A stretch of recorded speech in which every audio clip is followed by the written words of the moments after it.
Hello. Өнөөдрийнхөө бичлэгийг би ингээд ийм энгийн ярианы бичлэг хий гэж ингээд шийдээд сууж байна. Тэгэл одоо жишээлбэл зүгээр л найзтайгаа ингээд видео кол хийж байгаа юм шиг те, эсвэл найзуудтайгаа кофе уух гад ингээд уулзсан байгаа. Тиймэрхүү хэв маягтай хий гэж бодоод энд өнөөдөр сууж байна. Өнөөдрийнхөө бичлэгийг ер нь бол яг эмэгтэйчүүд руугаа, октод руугаа илүү чиглүүлж ярих гэж шийдсэн. Тэгээд учир нь сэдв нь өөрөө яг эмэгтэйчүүдтэй яг тийм шууд 100% холбоотой болохоор тэгээд яг октод руугаа, эмэгтэйчүүд руугаа өнөөдөр яг тэг чиглүүлж ярина. За тэгээ өнөөдрийн манай ингээд миний ярих гээд байгаа сэдв юу вэ гэхээр бид нар яагаад өөрсдийгөө хангалттай хөөрхөн гэж мэдэрдэг вэ те, яагаад бид нар ингээд өөрсдийнхөө ингээд юм эрүүл саруул байгаа эд хэрэгтнээ ингээд голж шилээд яагаад тийм асуудал байгаад байгаа гэдэг талд байгаад байгаа вэ? Юу вэ? Байгаад байгаа вэ гэдэг талаар ярихад сууж байна. Тэгэд энэ сэдвийн талаар би ингээд маш олон жил бодож явж байгаа байхгүй толгой дотроо. Тэгэд энэ нь бас миний өөрийн минь ингээд том асуудлуудын маань нэг байсан. Тэг би зөндөө ингээд ажилласан. Одоо ч гэсэн ингээд тодорхой хэмжээгээр маш их ажиллаж байгаа. Тэгээд би өнөөдөр яг өөрийнхөө энэ зүйлдээ туулсан түүхийг яриа гэж бодсон байхгүй юу? Өөр дээрээ жишээ аваад тэгээд яаж энэ нийгмийн гоо сайхны стандарт те, бьюти стандарт гэдэг зүйлтэй нүүр тулсан бэ те? Яаж өөрөө яг тэрэн дээрээ ингэж ажиллаж эхэлсэн бэ? Хэрхэн одоо ч гэсэн ингэ ажиллаж байгаа вэ гэдэг яг тэр өөрийнхөө туулсан зүйлүүдээ ингэж ярих гад хуваалцах гад энэ сууж байна. За мэдээч юм бүхэн ингээл тгээс эхэлдэг шиг ингээ бидний одоо ямар ч түүх те, бүх юм ингээл яг хүүхэд наснаас эхэлдэг шүү дээ. Яг хүүхэд наснаас ингээд бүх зүйл ингээд ургаж гарч ирдэг.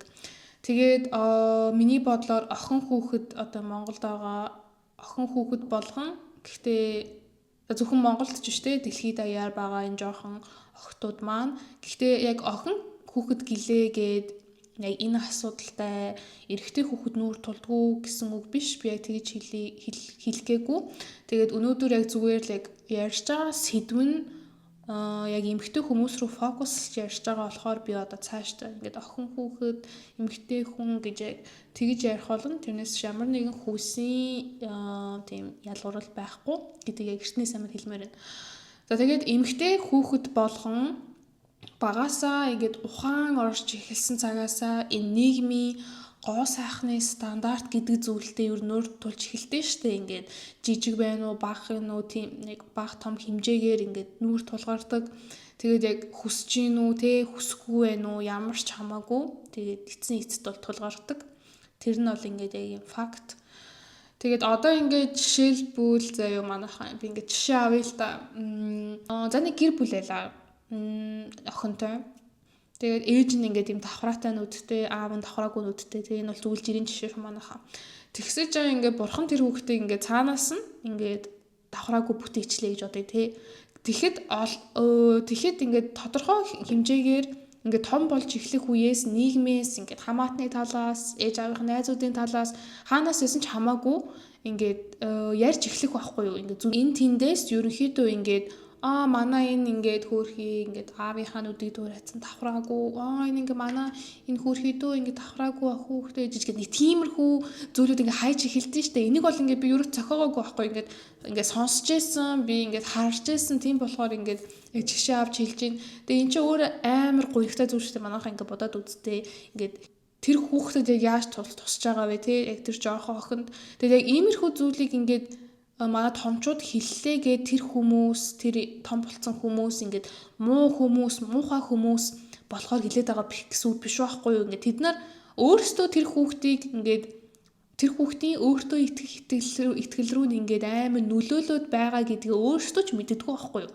Тийм болохоор тэр хүмүүсийн ингээд үзэн ядаа, тэр хүмүүст гомдоод байх нь ингээд хамгийн зөв эрүүл алхам бол биш.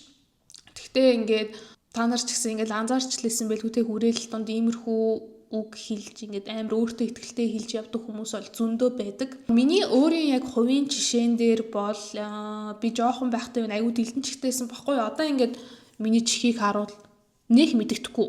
Учир нь би ингээд угаас том болчихж байгаа болохоор миний чих нэг мэддэхгүй байгаа байхгүй. Гэтэ ер нь дэлдэн байсан. Нилээн дэлдэн байсан тийм хүүхдээсэн. Тэгээ манай нэг хамаатны ихч амир хэлжсэн баггүй. Би тэрийг ингээд одоо хүртэл ингээд сандаг. Яг тод санаж байгаа жишээнүүдийн маань нэг яг ингэж хэлжсэн байхгүй. Чи наад ингээд чихээ яг обрушгаараа ингээд дараад зургаад аруулчих гэсэн байхгүй юу. Тэгээд магадгүй тэр хүн муухай зүйл бодож хэлээгүй л ах л та. Гэхдээ яг миний яг жоохон хүүхдийн тархинд тэр зүйл ингээд маш тод үлдсэн байгаа шүү дээ. Тэрнээс болоод би ингээд өсвөр насныхаа турш өсвөр насн дээрээ байхдаа өөрийнх нь чихэнд бүр амар дургүй байсан. Тэгээд дэлдэн чихтэй байх нь ингээд муухай зүйл, амар юм онцгүй зүйл гэж бодож явдаг байсан байгаа байхгүй яг тэр үедээ. Тэгээд нэлээд том боллоо тий. Нэлээд жишээ. Тэгэл том болоод ингээд сургуульд орж байгаа шүү дээ 10 жилд. Тэгэл сургуульд бол угаасаа л ингээд би биний шоолсон, доошин хийсэн, би бинээрээ маазарсан зүйл байдаг тий. Одоо ч гэсэн байгаа. Тэгээд өнгөрсөнд ч байсан, ирээдүйд ч гэсэн тодорхой хэмжээгээр байх л болно.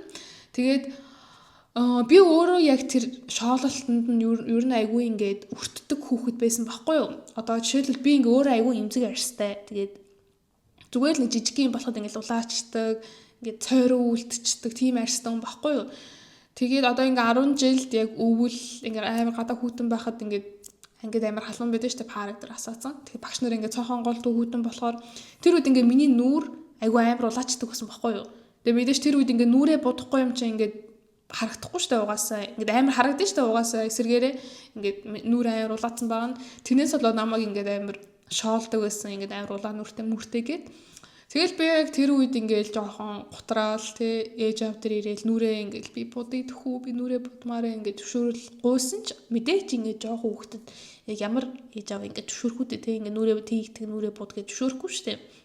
Тэгсэн чинь би ингээд шоолуулахаас жоохон залхаад ингээ имээгээд өөрөө ингээд нууцаар нүүрний крем авч байгаа байхгүй юу. Тэг хүүхд ингээд 10 жилийн хүүхд нууцаар авч байгаа юм жугаас ямар олигтой крем авах уу ямар олигтой үнэтэй крем авах уу тэг амар хямдхан крем аваад нүүрэн дээрээ түрхээд тэгээд ингээд гэртээ ирэхээс өмнө тэрийг нууцаар айлгаж марилгадаг. Тэгээд магадгүй бас яг тэрнээс үүдэлтэйгээр ингээд өсвөр насны жоохон сүүлээр өсвөр насны үеэр миний нүүрэн дээр ингээд юм гарч ирсэн шалтгаануудын бас нэг байсан байх гэж би ер нь одоо л боддог.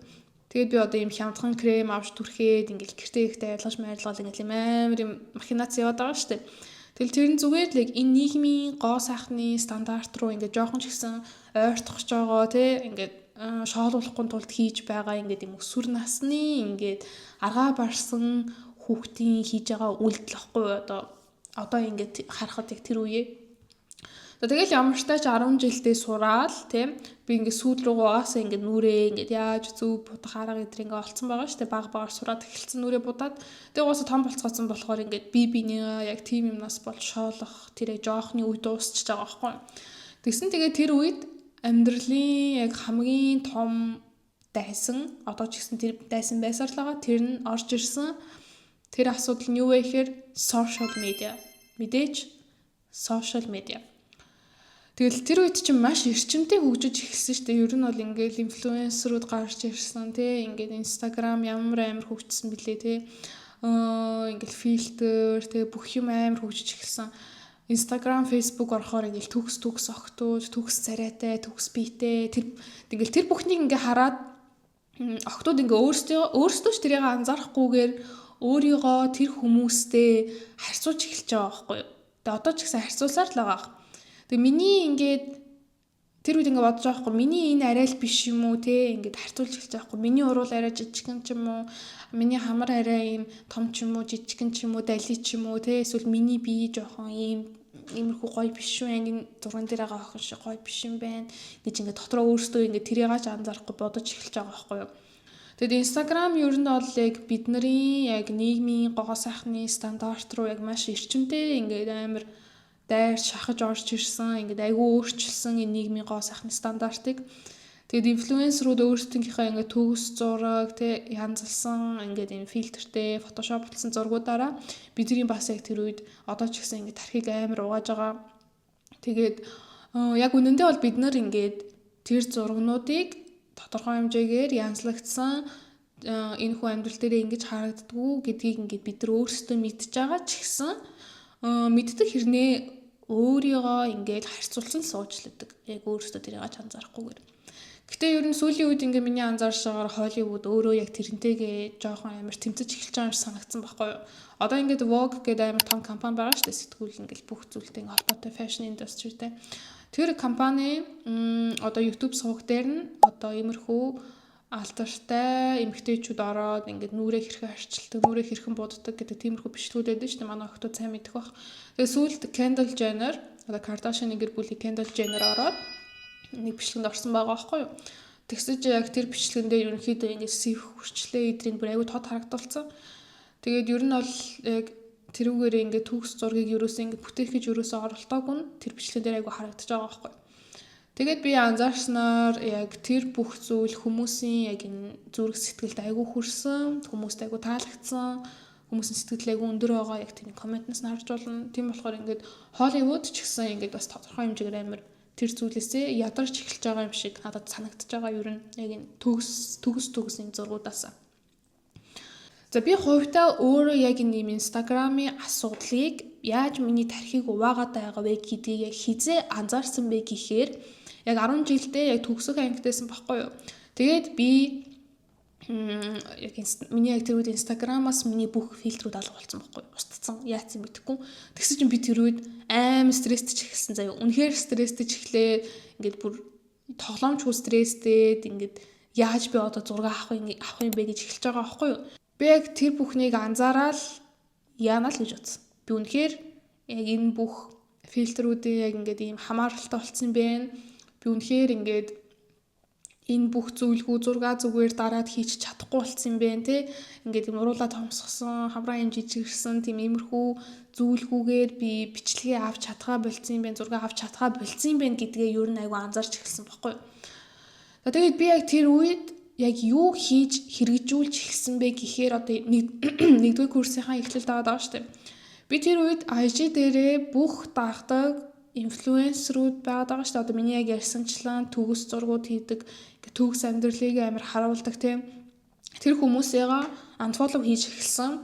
Тэгээд яг reels үзэхдээ ерөөсөө тиймэрхүү зүйл үзэхгүй байхыг хичээдэг болсон. Тэр үед яг TikTok байхгүйсэн болохоор би TikTok үздэг. Ер нь хвчлэн яг reels үздэг байсан. Яг Facebook тэгээд хвчлэн IG-ийн Instagram-ийн reels амар үздэг байсан.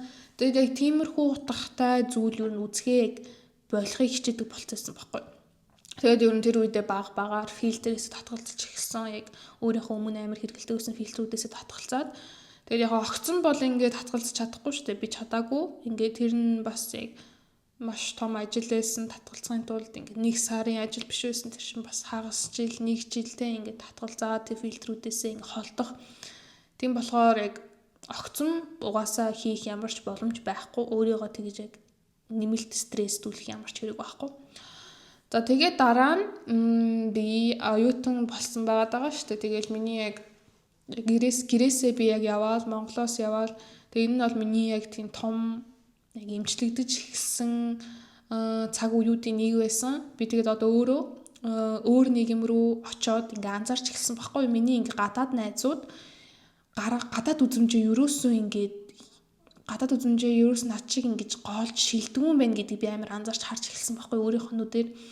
Тэгэл надад ихэндээ тэр нь бүр амар сонир санагддаг байсан заяа. Ингээд зүгээр л хүн өөртөө хангалуун байх нь буруу юм байна гэдэг тийм сонио ойлголттой болсон. Тэгээд би ингээ очиод харсаж бүгдээрээ өөртөө хангалуун байсан ч надад амар сонио санагдаж магадгүй яагаад тэгээд байгаа юм болоо тэгэл гайхаж байгаа байхгүй.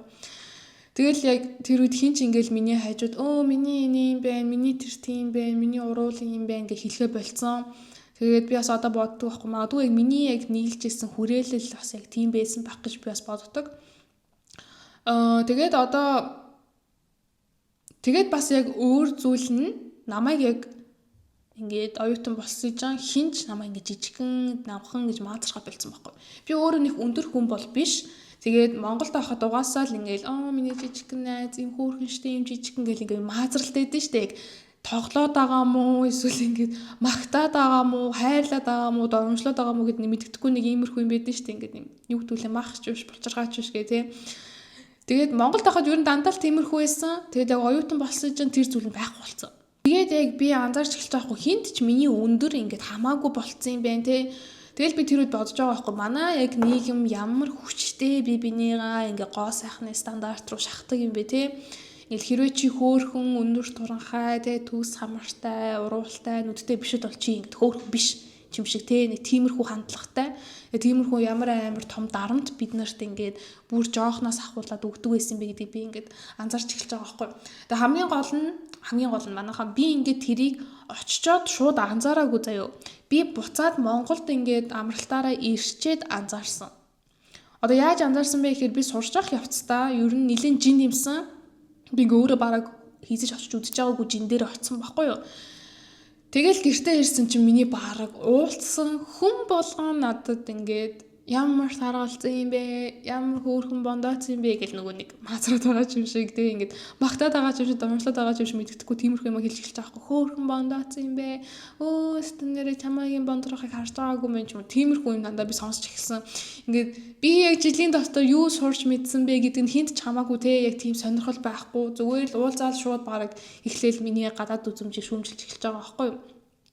Тэгэл би тиймэрхүү юм сонссныхаа дараа толгоон дотроо окей манай Монгол энэ зүйл энэ beauty стандарт энэ гоо сайхны стандарт ямар амар хүчтэй тархацсан юм бэ те би бинийгаа заавал нэг юм төгс байлгах ёстой юм шиг ханддаг хандлага нь үнэхээр том болцсон юм байна гэдгийг амар анзаарч эхэлсэн байхгүй тэр үедээ би бол тэгэл яг буцаал ингээл нөө ирээл хичээлээ хийж явах явцдаа ингээл турчиж байгаа байхгүй юу. Гэхдээ би тэр үед бодож байгаа байхгүй юу. Ингээд ямар нэгэн эрүүл мэндийн шалтгаанаас болоод эсвэл ууж байгаа юмнээсээ болоод турч чаддаггүй хүмүүс байдаг шүү дээ. Яг ийм гормоны асуудлаас болоод турч чаддаггүй. Тэр хүмүүс яг юу мэдэрдэг болоо те Монголын нийгэмд тэр охтууд маань яг юу мэдэрдэг болоо гэж бодхоос миний бүр дотор ингээд амар уур хүрчээсэн. Тэгээд яагаад бид нарт ингээд хүний жин ингээд тийм амар хамаатай гэдэм бэ те. За яг хүн толгойн дотор тэгж бодож болж гин гэхдээ яг хүн рүү нь очиод тэгж хэлж чадах тийм хүч байна гэдэг нь амар юм гунигтай.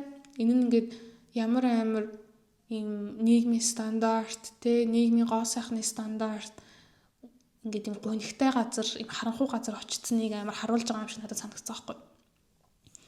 Тэгээд хамгийн гол нь би ингээд одоо ингээд миний юу шилжчихэд би яг тэр үед өөрийгөө ерөөсөө хөөрхөн гэж боддгоо байсан. Би бараг 2 дугаар курс хүртлээ бараг өөрийгөө ер нь хөөрхөн гэж боддгоо. Тэгээл хүн амт над дээр ирээл чи өстө хөөрхөн штэ мөөрхөн штэ гэхээр би дотроо ерөөсөө тэр хүмүүст итгэдэггүй. Тэгээ бүр энэ нь ингээд яг жинхнээсээ би ингээд ерөөсөө итгэдэггүй. Гаднаа яг хичээл дотроо ингээд яагаад худлаа яриад байгаа юм болоо гэж боддог байсан байхгүй юу. Тэгээ хамгийн гол нь учир нь би ингээд өөрөө дотроо ингээд зүрхэн дотроо сэтгэл дотроо өөрийгөө хөөрхөн гэж боддгоо байх нь асуудал байгаа байхгүй. Тэгээ би ингээд бараг 20 21 нас хүртлээ ингээд хамарны хаалганд ороод хамраа янзлуулна гэж боддог байсан байхгүй. Бүр ингээд имлэг идрээс судалсан. Тэгээ тийм амар хүнд харанхуй газар очсон байсан гэдгээ би ингээд одоо л харж байгаа байхгүй.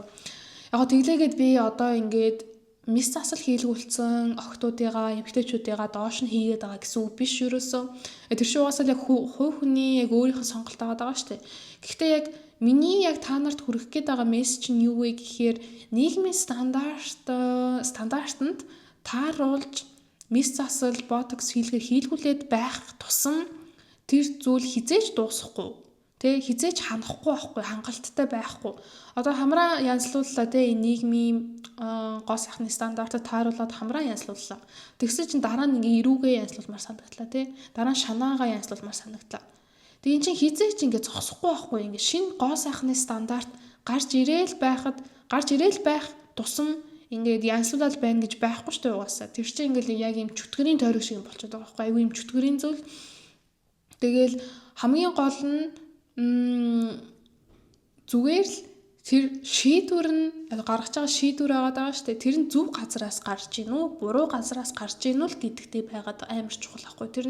Тэрнээс биш ингээл мис засал хийлгүүлсэн хүн бүхэн асуудалтай хэвчлээд байгаа юм тийм ерөөс юм байхгүй.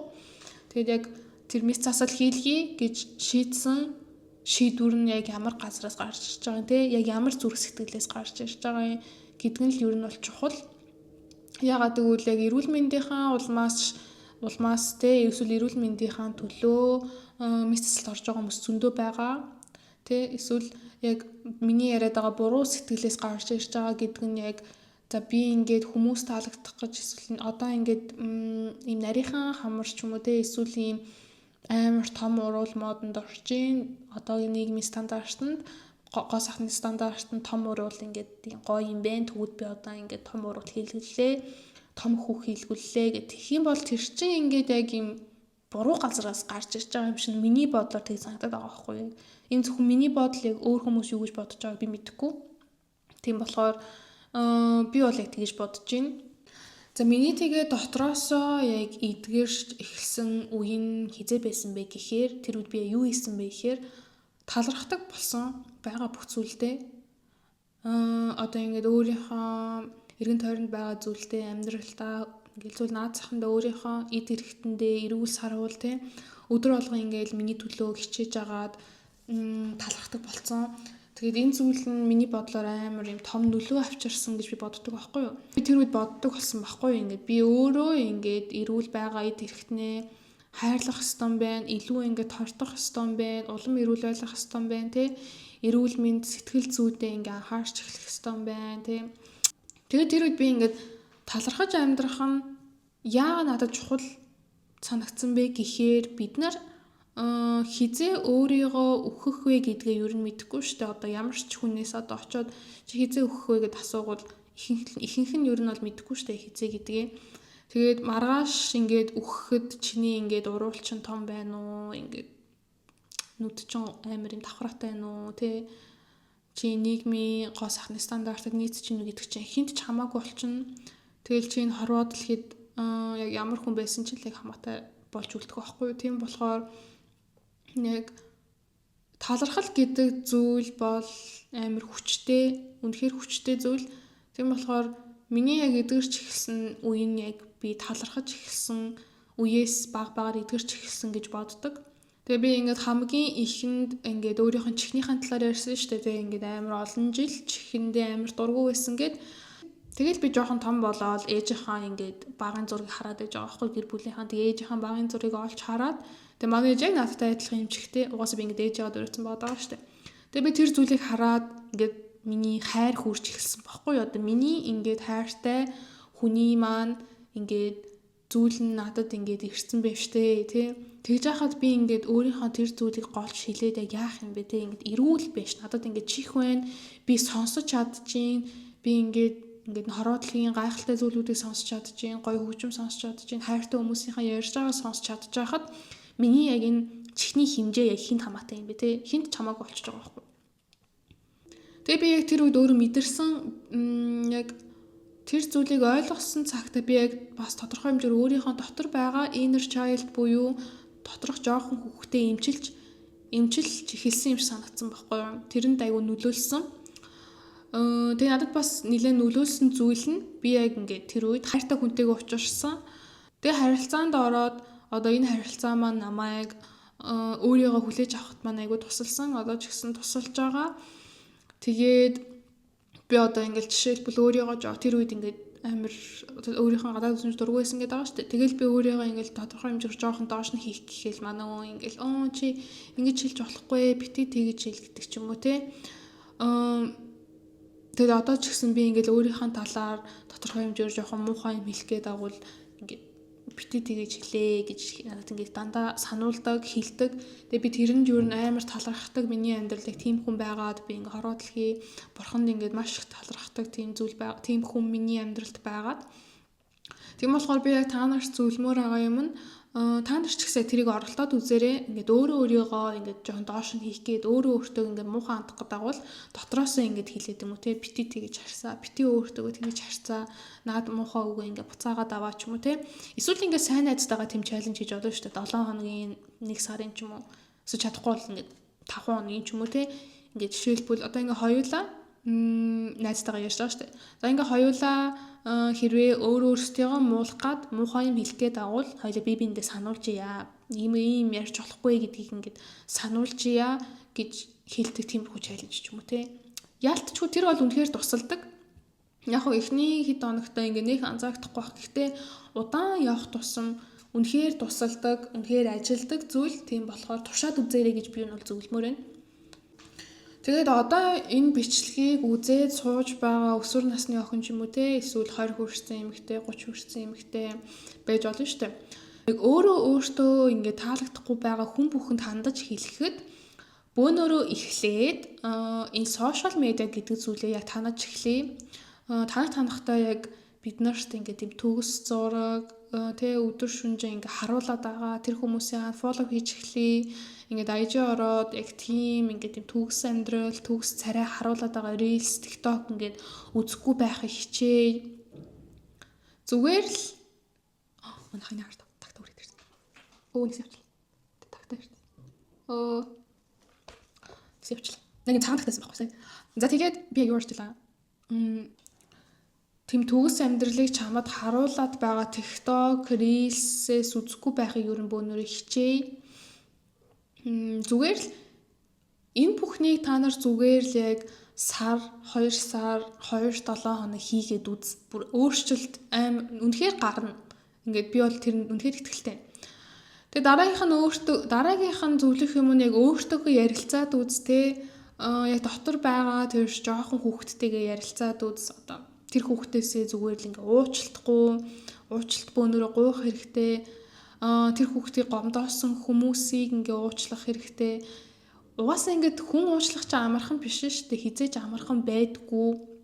Гэхдээ чухал зүйлүүдийн нэг нь одоо чамайг царай муутай, тарган бүдүүн, туранхай ингээд энэ охин туранхай, яс шиг туранхай тий энэ амар бүдүүн, намхан өндөр гэж доромжилсан хүн болгоно зүгээр л бөөнөрөө уучлахыг хичээе. Хэцүү гэдгийг ойлгож чинь цаг хугацаа орно. Гэхдээ зүрх сэтгэл дотроо бөөнөрөө үзэн ядалт ингээд ийм гомдол удаан тэгээ яваад ах юм бол чамд л хэцүү гэдгийг яг бүр ингээд зүрхэндээ ортлоо яг ойлгох хэрэгтэй. За тэгээд тэгснийхэн дараа ингээд бөөнөрөө өөрийгөө хайрлаж эхлэе, тийм гой дасгал хөдөлгөөн хийгээд хамгийн гол нь яг нийгмийн стандартад нийгмийн гоо сайхны стандарт тааруулах гэж биш, нийгэмд гоё хүмүүст харагдах гэж биш, өөртөө хөөрхөн харагдах гэж ингээд гоё нүрээ будъя те, үсээ янзлая те. Энэ тэгвэл өөрийгөө ямар хөөрхөн бэ гэдгийг санахын тулд ингээ гоё өөртөө цаг гаргая те, ус мөсөн янзлаа нүрээ яад гоё хуцаа өмсөд гарч алах юм. Бид нар ингээл амьдралынхаа турш айгу сонсдсон штэ, ингээд дэлхий дээр 7 тэрбум хүн байгаа чи ингээл цорын ганц гэл энийг зүгээр одоо бөөнөр ингээд суугаад яг бодоод үзье л та те. Гэс өдөр болгон сонсцсон болохоор одоо ямар ч утгагүй болцож магадгүй. Гэхдээ бүр яг ингээ пауз аваад сонсоод үзвэл чи гэдэг хүн хорвоо дээр дахиж байхгүй. Чамтай адилхан хүн байхгүй. Чамтай адилхан бодож сэтгэж байгаа. Чам шиг яг ийм царайтай одоо жоон төстэй хүн байж болно шүү дээ. Угаасаа ингэ жоохон ихрүүд байлаа те. Гэхдээ бүр яг ийм 100% адилхан хүн, чамтай адилхан хүн байхгүй гэдгийг өөртөө сануулах хэрэгтэй байхгүй юу? Чи яг өөрөө ингээд үзэсгэлэнтэй дотроо гаднаа өөрөө үзэсгэлэнтэй. Тэгээд энэ бүхнийг өөртөө сануулах хэрэгтэй. Тэгээ миний боддог зүйл нь бурхан ингээд чамд ийм гайхалтай амьдралыг, ийм гайхалтай боломжуудыг те, ийм гайхалтай хүмүүсээр чамайг хүрээлээд ийм гайхалтай амьдралыг зүгээр л чи толны урт зогсоол би ямар бүдүүн юм бэ, би ямар тарган юм бэ, би ямар сарай муутай юм бэ, тэр охин хөөрхөн байхад би яагаад ийм байгаа юм бэ гэж тэгээд цагийг өнгөрөөсөө гэж хүсэхгүй л байгаа. Би бол тэрэнд ер нь бол итгэлтэй. Тийм болохоор ингээд өөртөө ярилцаарай тий. Өөрөөсөө ингээд бити цухтаарай. Тэгээ хамгийн гол нь би энэ бүх зүйлийг хэдий ингээд хэллээгээд өөрөө 100% болцсон гэсэн үг биш ш. Надад одоо ажиллаж байгаа тийм асуудлууд маань байгаа. Ажиллах ёстой миний сул талууд маань зөндөө байгаа. Гэхдээ хамгийн гол нь би өөрийгөө одоо байгаа хүнээ 6 жилийн өмнөх өөртөөгөө харьцуулаад харуул би хамаагүй эрүүл болсон, хамаагүй өөрийгөө хайрладаг болсон, тий өөрийгөө хүлээгээд авцсан, хүмүүсийг ингээ уучлаад сурж байгаа тий зарим одоо ч гэсэн ингээ хэцүүш надад уучлах ингээ хэцүү байхгүй. Гэхдээ л би яг ойлгоцсон хүн гомдол тэгээд явуул хизээч зөв зүйл тавьчихгүй юм байна гэдэг тий. Тэгээд хамгийн гол наад захандаа би ингээ өөрийнхөө эд хэрэгтнийг янзлуулаад одоо би яг тэр celebrity шиг тэр од шиг болмоор байна гэж боддог байсан бодол маань байхгүй болсон. Тийм болохоор би ингээд тодорхой хэмжээгээр чадж байгаа юм ч гэсэн чи ч гэсэн чадна, ямар ч дутах юм байхгүй. Тэгээд би яг та нарт хэлмээр байгаа юм нь одоо чамд хэлмээр бичлэг үзэж байгаа эмэгтэй хүнд хэлмээр байгаа юм нь бити өөртөөгөө хатуу хандаарай. Өөрийгөө хайрлаарай. Өөртөөгөө ярилцаас хизээч бити цухтаарай. Ярилцсан гэхээр ингээд суугаал чанга ярина гэсэн үг шүү дээ. Одоо ингээд зөндөө юунууд байна те аргууд байна. Тэмдэглэлийн дэвтэр хөтлөх ч юм уу те медитейшн эсвэл залбираа суух ч юм уу энэ бүх зүйлүүд өөртөөгөө ярилцахад чи яг өөртөө танилцахад тусал нь ямар асуудал байгаа юм те эн чинь яг нийгмийн одоо эн чинь ингээд нэмэгтэй хүн эмнэлэг дээр ирээд нэг юмаа яслуулмаар байгаа нь зүгээр л юм өнгөцгөн биш. Тэр зүйл үнэхээр гүн байдаг. Заримийнх нь бүр ингээд гүн явсаар агаад бүр хүүхэд наснаас ирсэн ч байдаг. Тийм болохоор бити өөрөөсөө цухтаарай. Дотор байгаа хүүхэд чинь ингээд чамтай ярилцахыг амар хүсэж байгаа. Үнэхээр хүсэж байгаа. Хүлээгээ сууж байгаа. Тийм болохоор тэр хүүхэд дээр очиод ярилцаарай. Тэр хүүхдээс уучлалтгүйгаарай. Тэгээ өөрийгөө ингээд муухай хэлэхгүй байхыг хичээгээрэй. Хүний үг бол маш хүчтэй, маш их энерги ялгаруулж идэг. Тийм болохоор өөртөө хайртайгаарай л гэж зөвлөмөр. Тэгээд энэ бичлэгийг дуустал нь ингээд үзсэнд баярлалаа. Тэгээд өөртөө хайртай ингээд бөөнөрөө энэ бүхнийг давж гарч чадна. Энэ нийгмийн гоо сайхан стандартыг эрүүл зөв аргаар давж гарч чадна гэдэгт итгэж байна.